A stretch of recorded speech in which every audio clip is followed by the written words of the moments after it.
Hello and welcome to this week's Convex Conversation with me, journalist Helen Fospero. Today I'd like to share with you an extraordinary story of courage, bravery and hope in the face of heartbreaking tragedy. Horatios Garden creates and maintains beautiful gardens at NHS spinal injury centres, spaces which are designed to help with the mental and physical rehabilitation of people coming to terms with life-changing injuries. With the garden, it's somewhere to sit and relax. Somewhere to clear your mind or have a cry. There's something else to look out instead of inside the ward, because it's like just grey walls. So to get out in a garden is very nice. The charity is named after Horatio Chapple, a schoolboy who wanted to be a doctor and who volunteered at the Duke of Cornwall's Spinal Treatment Centre in Salisbury in his school holidays. In 2011, Horatio's life was cut short when he was just 17. He was on a summer expedition to Svalbard. His camp was attacked by a polar bear. But his legacy lives on, and today I'm joined by his mum, Dr. Olivia Chapple. Olivia, Horatio sounds an incredible young man. Can we start off with you telling us a little bit about him? Yes, thank you, Helen. He really was. He was a young man who was always wise beyond his years. He had a real sort of joy of life, but also an appreciation of the outside and the benefits of, being in nature. He was at his favourite place was, lying in the garden with a good book. But he also had a great sense of humour and a great drive. He really had a sense of where he wanted to go with his life and what he wanted to do. Your husband, David, is a spinal injury surgeon. How did David's work inspire Horatio, do you think? Horatio looked up to David enormously, as we all do in the family, and he inspired him throughout his life, not only with the ideas of being a doctor and possibly a surgeon, but just David's kindness, generosity, and his enjoyment of life that infused Horatio, and he was very similar in many ways to his father. And he volunteered, didn't he, at the Duke of Cornwall Spinal Treatment Centre in his holidays. What sort of work was he doing there? So he volunteered to help with the patients. So it was very much helping with making cups of tea, reading to patients, generally chatting, trying to be as useful as you can when you're a 16-year-old boy in a hospital environment. One of the patients I spoke to afterwards said he wasn't very good at making tea, but she soon put him straight. He was quite good by the end of his summer there. And sometimes patients asked him to take them outside. So he had a first-hand experience of what being outside meant when you were in a spinal injury centre for a long time. And that had quite a profound impact on him. What sort of things did he used to come home and say to you and David about taking patients outside, and what sort of things really struck him? He was really struck that there was nowhere that was beautiful to go. That it was just going outside into the car park, that there were all the normal things that you'd see in a hospital environment, the big no smoking signs, the bins, the cars pulling up, a busy clinical environment.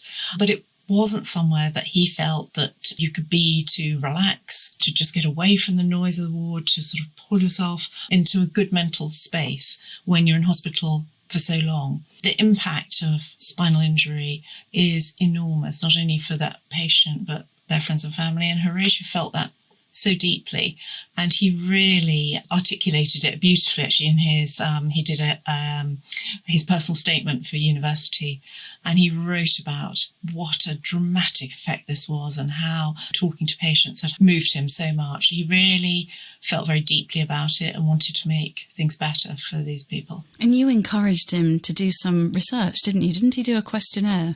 That's right, yes. So he came home and he'd bring this idea home about, why can't there be a garden? And it really worried him, and he, talked about it over supper and things. And David and I were probably a bit dismissing to start with, because, we said, you don't know how difficult it is to do things in the NHS. Building a garden in the middle of a hospital is a really huge undertaking, and, don't take this lightly. But, he kept going, and we talked it through, and then really sort of encouraged him to see whether to validate his thoughts, to do a questionnaire to find out whether the patients, number one, thought that was also a good idea, or whether hospital staff as well. So that's what he did, and he designed a questionnaire, and he went round and talked to everybody and found overwhelmingly that everybody thought that it would be a really good idea, and the patients wanted somewhere that was completely beautiful, that would transport them from all the here and now and the practical clinical environment, but that would also be truly accessible and safe for them. And bear in mind, these are people who are newly in wheelchairs and are really just learning how to get around independently, but somewhere that didn't speak to them of accessibility. So it wasn't all about disabled signs and raised beds and special equipment. It was somewhere that they could enjoy just as their friends and family would enjoy, and actually sort of get away from the fact that they were in hospital. They're such mature, grown-up thoughts for one so young, and really sensitive thoughts. I mean, he really did get in the hearts and minds of these patients, didn't he? He really did. One of his friends described him as a doctor in waiting. Oh. And I really think he was. He just had this very wise and kind head on him, and he loved nothing more than to problem solve and find solutions to things. And I think in this idea, he found a solution and started to put together really a back of an envelope idea of how we could do something. And he'd started various fundraising ideas, and we had some plans, over that summer of how we were going to raise the money that we needed to do it before the tragedy struck. Olivia, I know it's difficult for you to explain, I'm sure, even all these years on, but Horatio went off on what was presumably going to be the trip of a lifetime. Are you able to share a little bit with us of what happened? Yes, so he went with a group of young people to Svalbard in the Arctic Circle, and the idea was that it was a science trip, and they were going to be not only having an amazing time in this extraordinary environment, but learning about science and learning about what it's like to live in and camp in that sort of environment. Of course, we knew there were risks associated with that, but we hadn't really understood the extent of those risks and that they weren't managed risks. And about 10 days into the trip, they were sleeping in small camps and tents, and a polar bear managed to get into the tent area. And Horatio got out of his tent and tried to challenge the bear. And in that time, he managed to buy time for his friends to get away, and most of the others managed to escape. The young people managed to escape. 2 were harmed, and then 2 of the leaders were severely injured as well in what ensued. But Horatio lost his life in that. Yeah, so that day on the 5th of August, our lives changed and Horatio lost his life. And what has happened since then has been a way for us to not only do the work that he'd set out to do, albeit in some very different way to how he would have been if he'd become a doctor and had the life that he'd hoped to live. It has enabled us to create a legacy for him, something that has real energy and drive, which connects us with him and with his ideas, and every day improves lives for people, which is fantastic, but it is born out of the most enormous loss. It's difficult, I think, as a parent to understand how, in those early days, how you managed to get through the day, and did very early on the outpouring of support and love from friends and family spawn this idea that actually let's do something in Horatio's name. Did that help you cope and get through to the other side of each day? I think it did, because there was something to hold on to when everything else had just turned itself upside down. You're hit with a tsunami of grief and thoughts that I never could imagine that I could have had before, the depths of terribleness. But there was just this little thread of something that we could do. And importantly, I think in the early stages, something that our friends and family, because it's incredibly hard to support someone who's gone through that sort of experience. And I think it gave our friends a focus as well, which was fantastic. And then as we started to get a little bit stronger, it has definitely given me a focus, well, all of us a focus, to be able to do something for Horatio and in his name, and something that is really making a difference to people. And your first garden was in Salisbury, where he volunteered and where he did all his research. Tell us a bit about that garden. I gather Cleve West was the designer, but tell us about that process and how it came about, because it is indeed a massive project, isn't it, to try and get some space at an NHS hospital and realise that dream. Yeah, absolutely. And, we were very fortunate in that my husband's a consultant there and knew the team, and the team was so supportive because they knew Horatio. And in fact, he'd even tried to, he had gone and got the chairman of the NHS Trust and brought him to the site and said, this should really be a garden, And so, everybody knew it had been a really hot topic before Horatio had gone away. And they could all see as well that it would make such a big difference to patients. But you're right, the actual process of doing it is enormously difficult. And we did a consultation with all sorts of different people to decide how we were going to do this.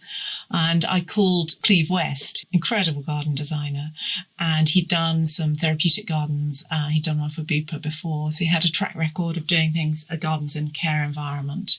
But actually what I hadn't known when I called him was that his best friend taught him all about gardening, had a spinal injury and had been in Salisbury spinal unit about 10 years before. And so Cleve spent a lot of time visiting him. He'd even spent nights on a camp bed in the floor in the spinal unit. And so he knew immediately what we were talking about and understood what a difference this could make. And his ideas really informed, he listened to our brief and he talked to everybody, from the management to the patients to their relatives and domestic staff as well as the nursing staff and therapists. But he also brought his own experience in there.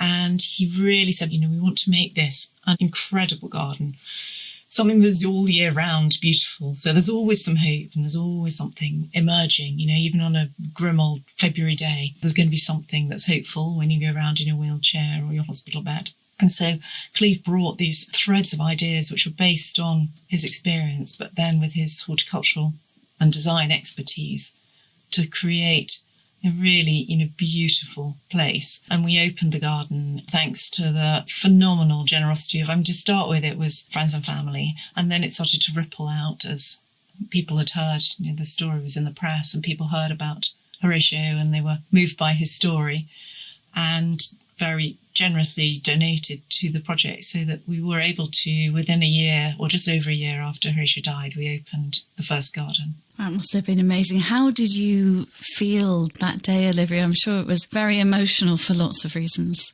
Yeah, absolutely. Very emotional. It's been very emotional for the last 10 years.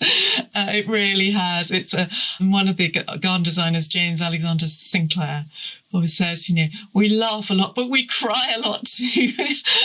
We do, because this is a very emotional project, not only because of Horatio's story, but every patient who's in the Spinal Injury Centre has the most extraordinary story, life-changing event that has happened to them. And it's a very sort of emotionally charged environment. And, there is a lot of sadness, but there's also this extraordinary thing that human nature has of a lot of laughs and smiles as well, because people you find a common ground and those emotions can swing between each other and mean as much as, the sadness is balanced by the laughter, and they're both as important as each other. And so I think on that day we opened, there was a huge amount of joy and hope. But of course, for me as Horatio's mother, that the person I wanted to be there, he wasn't physically there, but I'm sure that he was with us somehow. Oh, and I'm sure he must be so proud of that garden and the other ones you've gone on. He would have loved what you're doing, wouldn't he? Yeah, he really would. He really would have a real sense of something really good was happening here.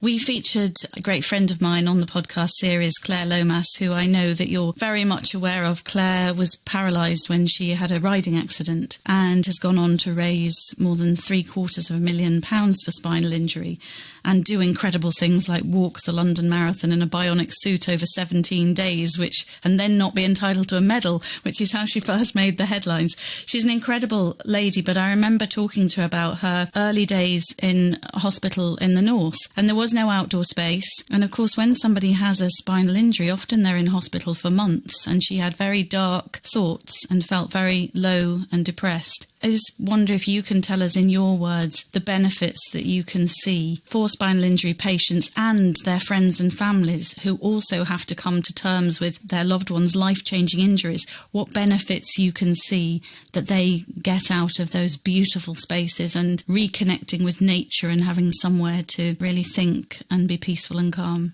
Absolutely, because spinal injury is a physical injury, but it's also a psychological battle. And we know that people who have had spinal cord injury are at risk of mental illness, particularly depression, in the long term as well.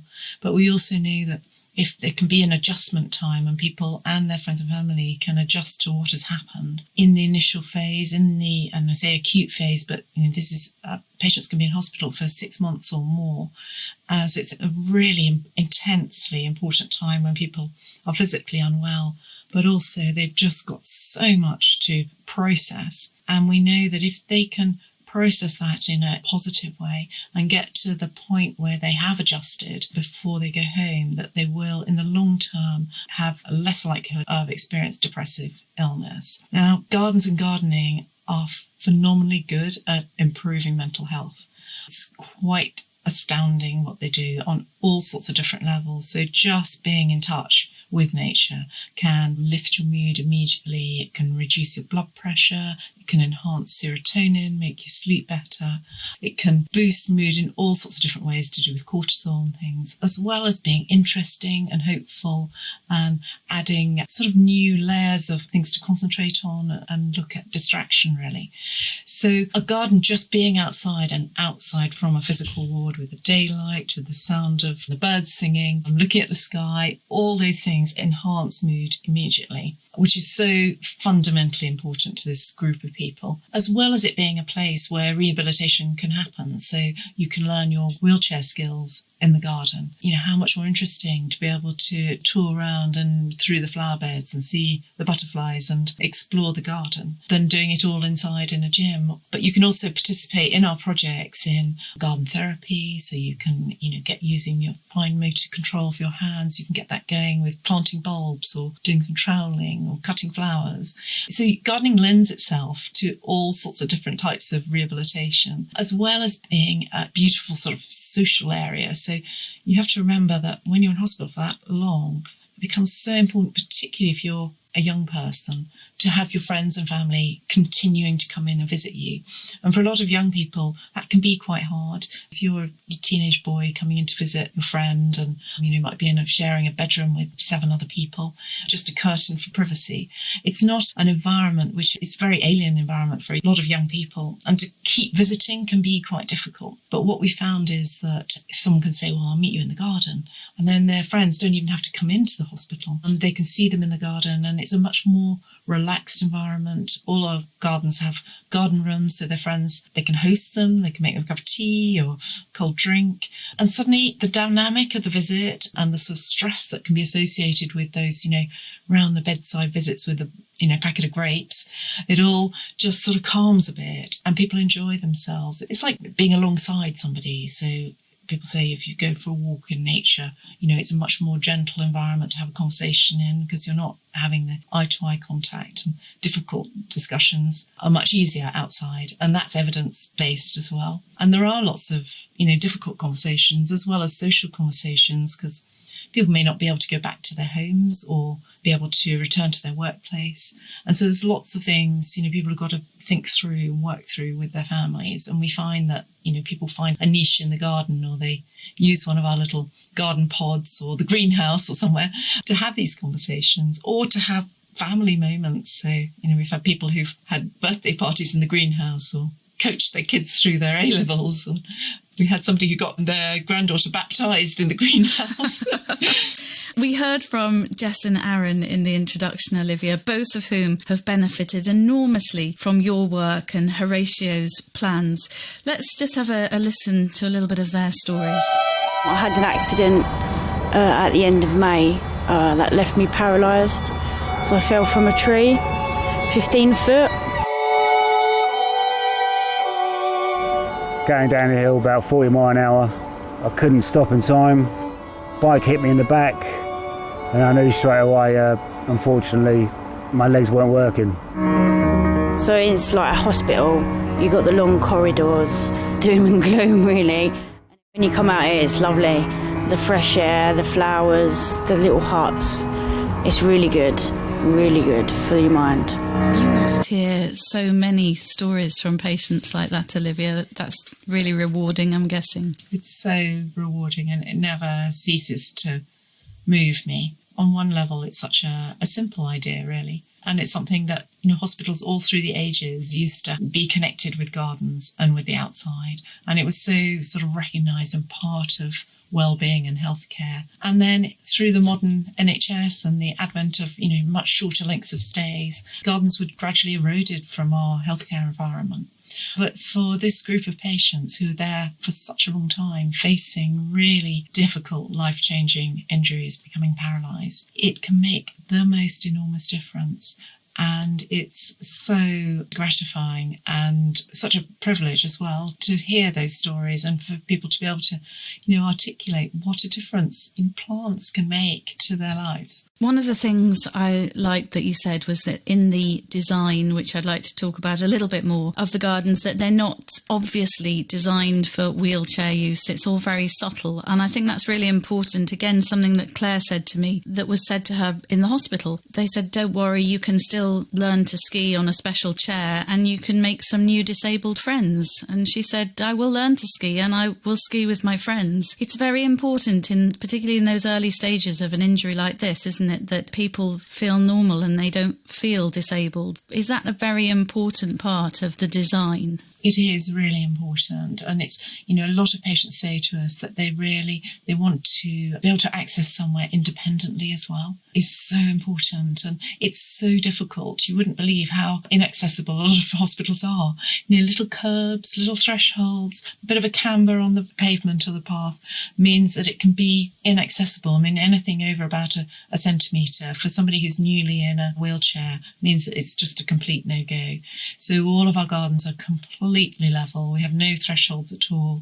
The doors open automatically, the lights come on, and people can, who are paralysed with no hand function can be able to enjoy the garden as they would have done before they'd had their injury. One of the designers you've used is Tom Stewart-Smith, who, I'm not a big gardener, Olivia, but I have heard of him. I know he won about 8 or 9 gold medals and 3 Best in Show at Chelsea. We've just got a few words from him about what the gardens mean. The sort of potential that a garden has, this sense of a future and that things are going to get better and that things are going to grow and flower, and then is something so valuable if you're a patient without much of a sense of the future. What was Tom like to work with? Tom's a genius. It was wonderful to work with him, not only for his, expertise and his outstanding design ideas, but also that Sue, his wife, who's a consultant psychiatrist, has been writing a book and was writing it during the time we were designing the garden, called The Well Garden Mind. It's the most phenomenal book, which has been translated now into, I think, 10 different languages. And it really talks about the impacts of gardens and gardening, particularly on psychology and psychiatric illness, but on general well-being. So through Sue's extensive research for the book, Tom was obviously even more tuned in than he would have been previously to the real benefits that this group of patients was going to have from the garden that he was creating. The wonderful Joanna Lumley is an ambassador for you. How does she support you, Olivia? Oh, she's a joy, Joanna. She has done so much for us and we're so grateful to her. And we hope that she's going to be heading up our carol service this Christmas. But she's also done a wonderful campaign for us. We have an annual sort of summer fabulous tea party and Joanna has headed it up for us. We had a fantastic photo shoot with her. And the fabulous tea party is all about people holding a tea party in their garden or on their roof terrace or in their office or anywhere, tea for 1, tea for 2 or tea for 100, and get your friends around in the days when we can do that, which hopefully is soon. It's a lovely way to gently get together and raise a little bit of money for the charity. And another national treasure, Mary Berry, opened your 3rd garden at Stoke Mandeville. I mean, gosh, another fabulous name, and she's adorable, isn't she? She is, and she brought an array of magic magic to that day when she opened the garden. It was wonderful to see so many patients' faces light up to see her, old and young. It was just wonderful.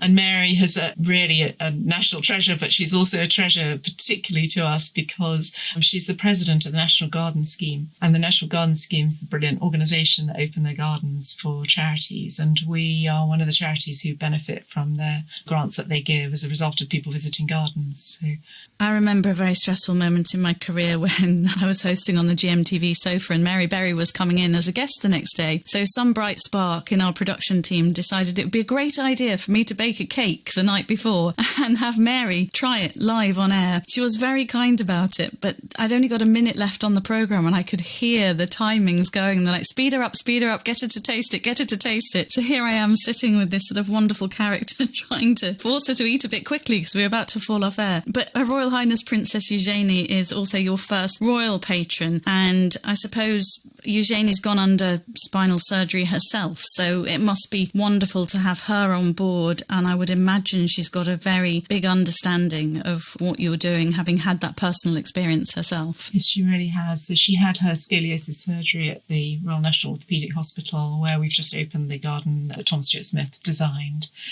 And Her Royal Highness has been to visit our projects in Stoke Mandeville and in Glasgow.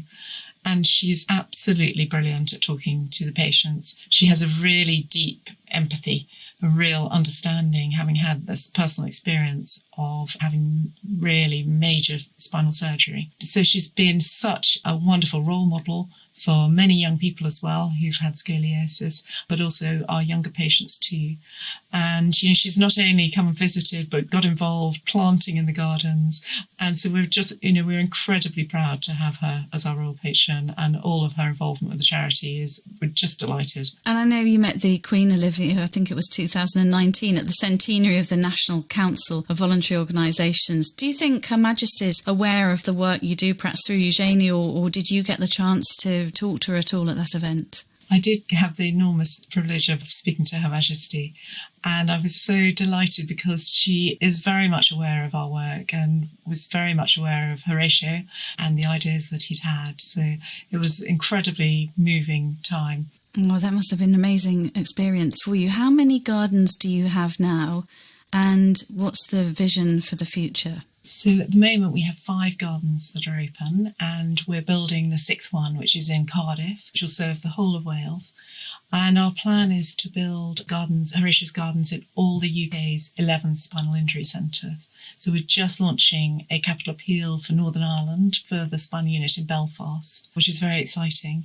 And then we'll be, over the next few years, building the centres in the remaining centres, which are in Sheffield, in Middlesbrough, Wakefield and Southport. And then once we've opened the gardens, it really is just the start. So we run them as fantastic projects where all sorts of things can happen. I've mentioned garden therapy, but we also have arts events, we do live music, we have sort of food events, and anything that we can find of interest to patients, we will do it. And we're just starting a new sort of arts campaign where we'll be bringing in all sorts of different artists in residence and storytellers, poets to the gardens to really, bring that other dimension to people who really in hospital for a long time, and having different things to mean at you, particularly from the arts. It's such a wonderful thing, and the testimony and sort of impact that these type of activities have on our patients is really overwhelming. And presumably the fundraising continues, because I would imagine the gardens cost a lot of money, do they, to put together? Yes, absolutely. So once we open the gardens, we employ a head gardener, and we have a team of fantastic volunteers. We couldn't do it without them. They come and help with the planting and tending the flower beds,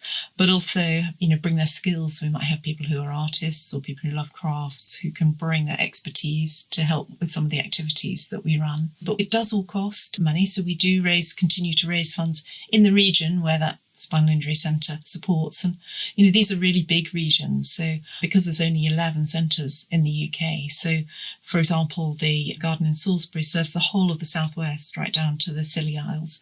So they're big areas, and we hope that we gain support from that whole area ongoing for the running costs. But we're always looking for people to help us with that and to get involved and so many different ways. There's a momentum and an energy to the charity with lots of young people involved, and that fundraising is fun. The events we have are fun when we're allowed to have them. We hope that people can really see it's been built on the effect of having a lot of people working together, and it really shows the power of the small donation, the collective difference that we can all make to people. And what an extraordinary legacy for Horatio. It really is, and he'd be so delighted just to see what change this has brought about, to see how his friends are really, getting involved, what his brothers do, and what an impact it's having on people who are facing really difficult times. Olivia, we wish you well with creating more beautiful spaces and maintaining them and bringing all this wonderful stuff to the table for people who are going through extraordinarily painful and difficult times. Do share our chat with Claire Lomas with your teams, and if there's anything I can do, I'm quite happy to roll my sleeves up and come and do a bit of volunteering, and definitely coming to your carol service this Christmas, which is not very far away from where I live, so we'll meet in person then. But it's been a real pleasure. Thank you for sharing what is such an inspirational story out of such sadness with us. Well, thank you for inviting me, and it's been really lovely to chat with you, and I really look forward to being able to see you when we're allowed to get out and about and see people normally again. I know, that will be a great pleasure. I'm looking forward to that too. We started the podcast with Jess, who was paralysed after falling from a tree, so let's give her the final word. It's super important because it impacts on how you then do your rehabilitation. If you're in a good mood, good air, then you'll do good in your sessions. So it's important, really important. You've been listening to Dr. Olivia Chapple, whose son Horatio was killed in a tragic accident, but whose legacy lives on and helps people cope with life-changing injuries every day in special places in NHS centres across Britain. If you'd like to learn more about the extraordinary work of Horatios Garden, donate, or perhaps get involved, then please go to their website, horatiosgarden.org.uk. Thank you so much for listening today. You can download and subscribe to our podcast series at convex.podbean.com, or search The Convex Conversation on Spotify, Apple and Google Podcasts, or Ask Alexa. I'll be back next week with another inspirational story. So bye for now.